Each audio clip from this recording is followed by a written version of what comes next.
And the Oscar goes to Martin Scorsese. The legendary director Martin Scorsese एक पटक भन्नुभएको थियो कि the most personal is the most creative. हामी जसले धेरै जसो हलिउड बलिउडको कथाहरूलाई हेरेर हामी रमाउने गर्दछौँ, तर जुन कथामा हामी आफ्नो माटोको गन्ध थाहा पाउँछौँ, हामी आफ्नो परिवारको कथालाई ठुलो पर्दामा हेर्न सक्छौँ, त्यो नै सबैभन्दा बढी पर्सनल हुन सक्छ। हेलो एभ्रिवान, र तपाईहरू अहिले हेर्दै हुनुहुन्छ टल्क विथ सिजन। र आज धेरै पछि मैले आफ्नो सपनालाई एउटा नयाँ मोड दिएको छु।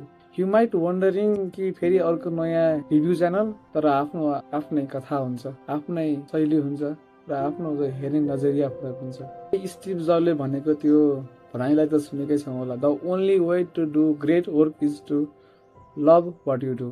र मेरो लागि त्यो लभ भनेको नै सिनेमा हो।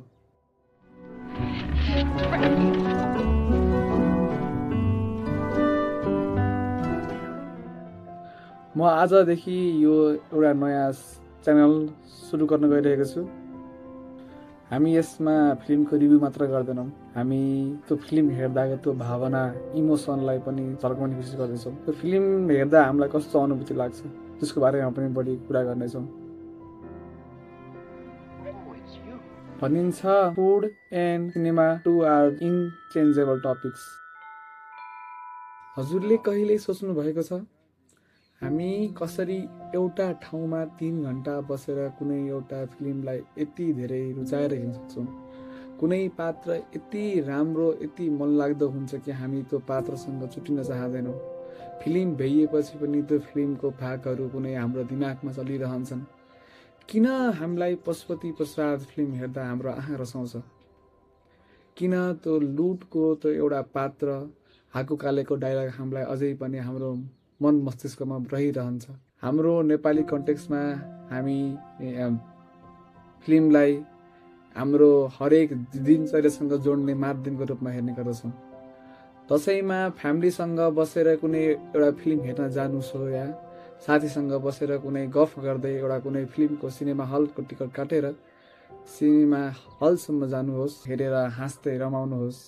यो सबै हाम्रो लागि एउटा एक्सपिरियन्स हो जुन हामीले हरेक दिन देखिरहन्छौँ, हरेक दिन भोगिरहन्छौँ, हरेक दिनचर्यामा लागू पनि भइरहन्छ। र हामीले यसलाई नै एउटा ठुलो पर्दामा हेर्दा खोज्दाखेरि त्यसमा हामी बढी लगाव लिएर हेर्ने गर्दछौँ। कसरी एउटा नेपाली फिल्मले एउटा हाम्रो हेर्ने नजरिया परिवर्तन गर्न सक्छ? हामीले आफ्नो चलचित्रलाई कसरी हेर्न सक्छौँ? हामीले आफ्नो सोसाइटीलाई कसरी परिवर्तन गर्न सक्छौँ? वर्ल्ड सिनेमा मात्र होइन, नेपाली इन्डस्ट्री पनि छिट्टै चेन्ज भइरहेको छ। ब्ल्याक एन्ड व्हाइटमा आमाको फिल्मदेखि आज पूर्ण बहादुरको सारङ्गीले 50 करोड भन्दा बढीको व्यापार कमाउनु पनि एउटा क्रान्तिको रूपमा हेर्न सकिन्छ। नेपाली फिल्महरू पनि अब बिस्तारै परिवर्तन हुँदै गइरहेका छन्। पहिला हामीले बलिउडको कपी गर्ने गर्थ्यौँ, तर आज हामी आफ्नै माटो, आफ्नै गाउँको कथाहरू हेर्ने गर्दछौँ। कागबेनी फिल्मले डिजिटल सिनेमा क्वालिटी, डिजिटलाइजेसनको बारेमा बढी ज्ञान दियो। लुटले स्टोरी टेलिङलाई अझ बढी दर्शक सामु झल्कायो र यसका कारण नेपाल पनि अब ठुला ठुला स्टेजहरू, अस्कर्स र कान्स जस्ता ग्लोबल स्टेजमा पुग्न सकेका छन्।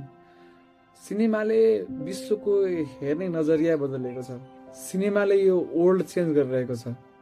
सिनेमाले नै गर्दा हामीले हाम्रो देशका कथाहरूलाई विश्व सामु देखाउन सकिरहेका छौँ। यसका लागि हामीले धेरै भन्दा धेरै राम्रो फिल्महरू बनाउन प्रयत्न गर्नुपर्नेछ। जति सक्दो आफ्नो मौलिकतालाई झल्काउन सक्यो त्यति नै युनिक मानिन्छ।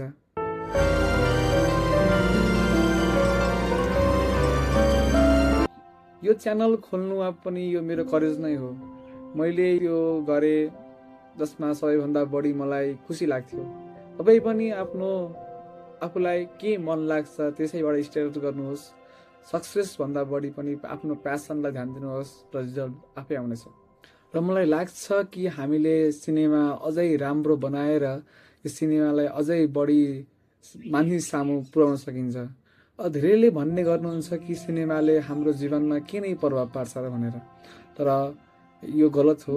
सिनेमा हाम्रो एउटा यथार्थको ऐना हो जसले हामीलाई हरेक दिनमा भइरहेका कुराहरूलाई विश्व सामु देखाउन सजिलो पार्ने गर्दछ। फिल्ममा भएका जति पनि कुराहरू जुन कुराहरू हामीले हेर्दाखेरि हामीलाई उत्साहित बनाउँछ त्यसले हामीलाई अझै बढी यो फिल्मको बारेमा चासो दिन मन लाग्छ। र म अन्त्यमा यही भन्न चाहन्छु कि यो जर्नीमा म सँगै हुनको लागि च्यानललाई सब्स्क्राइब गर्नुहोस् र तपाईहरूको साथ बिना यो नयाँ सुरुवात अधुरो नै हुनेछ। तपाईको सबैभन्दा मनपर्ने फिल्म कमेन्ट गर्नुहोस् र हामी अर्को भिडियोमा फेरि त्यही फिल्मलाई लिएर चर्चा गर्नेछौँ।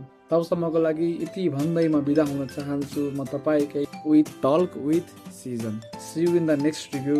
जय सिनेमा। जय सिनेमा भन्दा फेरि काङ्ग्रेस भन्ने होला।